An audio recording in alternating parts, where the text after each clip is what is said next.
5 সেকেন্ডে যে দোয়া একবার পড়লে 1000 দিন পর্যন্ত নেকি লিখা হয়। আল্লাহ সুবহানাহু ওয়া তাআলা আমাদেরকে অনেক যত্ন করে সৃষ্টি করেছেন। আল্লাহ তাআলার মতো করে আমাদেরকে আর কেউ ভালোবাসেন না, আর ভালোবাসতেও পারেন না। আর আল্লাহ তাআলা আমাদের জন্য প্রস্তুত করে রেখেছেন জান্নাত, যাহার তলদেশ দিয়ে প্রবাহিত হবে নহর। আর আল্লাহ তাআলার পরেই আমাদেরকে অত্যাধিক ভালোবাসেন আমাদের প্রাণপ্রিয় রাসূল সাল্লাল্লাহু আলাইহি ওয়াসাল্লাম। রাসূল সাল্লাল্লাহু আলাইহি ওয়াসাল্লাম সব সময় চিন্তা করতেন কিভাবে আমরা নাজাত পেতে পারি, কিভাবে আমরা দুনিয়া ও আখিরাতে শান্তি পেতে পারি। তিনি আজীবন আমাদেরকে শিখিয়ে গেছেন কিভাবে আমরা অল্প পরিশ্রমে অধিক লাভবান হতে পারি।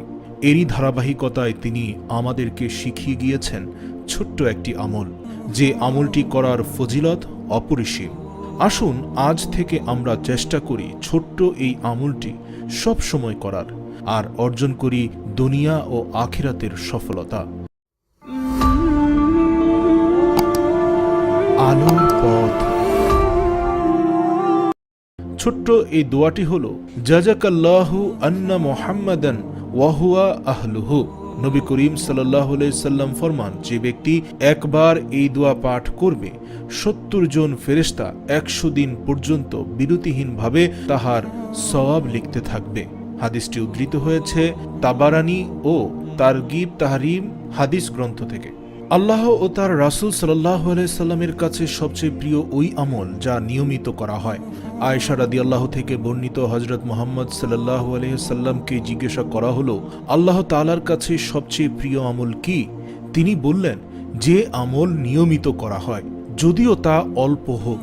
তিনি আরও বলেন, তোমরা সাধ্যমতো আমল করে যাও। বুখারী 6021 নম্বর হাদিস। প্রত্যেক ওযুর পর কালেমা শাহাদাত পাঠ করুন। আশহাদু আল্লা ইলাহা ইল্লাল্লাহু ওয়াহদাহু লা শারীকা লাহু ওয়া আশহাদু আন্না মুহাম্মাদান আবদুহু ওয়া রাসূলুহু। এতে জান্নাতের 8টি দরজা, যে কোনো দরজা দিয়ে প্রবেশ করতে পারবেন। সহিহ মুসলিম হাদিস নম্বর 234। প্রত্যেক ফরজ সালাত শেষে আয়াতুল কুরসি পাঠ করুন, এতে মৃত্যুর সঙ্গে সঙ্গে জান্নাতে যেতে পারবেন। সহিহ নাসাই হাদিস নম্বর 972।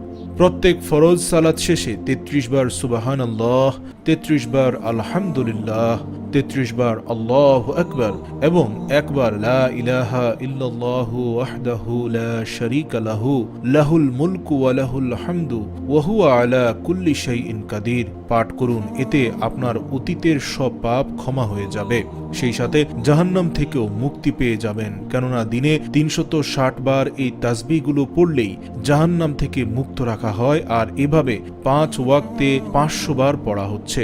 সুবহানাল্লাহ। প্রতি রাতে সূরা মুলুক পাঠ করুন, এতে কবরের শাস্তি থেকে মুক্তি পেয়ে যাবেন। সহিহ নাসাই সিলসিলাহি সহিহা হাদিস নম্বর 1140। রাসূলুল্লাহ সাল্লাল্লাহু আলাইহি সাল্লামের উপর সকালে 10 বার ও সন্ধ্যায় 10 বার দুরূদ পড়ুন, এতে আপনি নিশ্চিত রাসূল সাল্লাল্লাহু আলাইহি সাল্লামের সুপারিশ পাবেন। সকালে 100 বার ও বিকালে 100 বার সুবহানাল্লাহিল আযীম ওয়া বিহামদিহি পড়লে সৃষ্টিকুলের সমস্ত মানুষ থেকে বেশি মর্যাদা দেওয়া হবে। সকালে 100 বার ও সন্ধ্যায় 100 বার সুবহানাল্লাহি ওয়া বিহামদিহি পাঠ করলে কিয়ামতের দিন তার চেয়ে বেশি সওয়াব আর কারো হবে না। সকালে ও বিকালে 100 বার সুবহানাল্লাহ, 100 বার আলহামদুলিল্লাহ, 100 বার আল্লাহু আকবার এবং 100 বার লা ইলাহা ইল্লাল্লাহু ওয়াহদাহু লা শারীকা লাহু লাহুল মুলকু ওয়া লাহুল হামদু ওয়া হুয়া আলা কুল্লি শাইইন কাদির পাঠ করলে অগণিত সওয়াব হবে। বাজারে প্রবেশ করে লা ইলাহা ইল্লাল্লাহু ওয়াহদাহু লা শারীকা লাহু লাহুল মুলকু ওয়া লাহুল হামদু ইহয়ি ওয়া ইউমীতু ওয়া হুয়া হাইয়ুল লা ইয়ামুতু বিয়াদিহিল খায়রু ওয়া হুয়া আলা কুল্লি শাইইন কাদির পাঠ করুন। এতে 10 লক্ষ পুণ্য হবে, 10 লক্ষ পাপ মোচন হবে, 10 লক্ষ মর্যাদা বৃদ্ধি হবে এবং জান্নাতে আপনার জন্য একটি গৃহ নির্মাণ করা হবে। তিরমিজি হাদিস নম্বর 3428। বাড়িতে সালাম দিয়ে প্রবেশ করুন, এতে আল্লাহ তাআলা নিজ জিম্মাদারিতে আপনাকে জান্নাতে প্রবেশ করাবেন। ইবনু হিব্বান হাদিস নম্বর 499।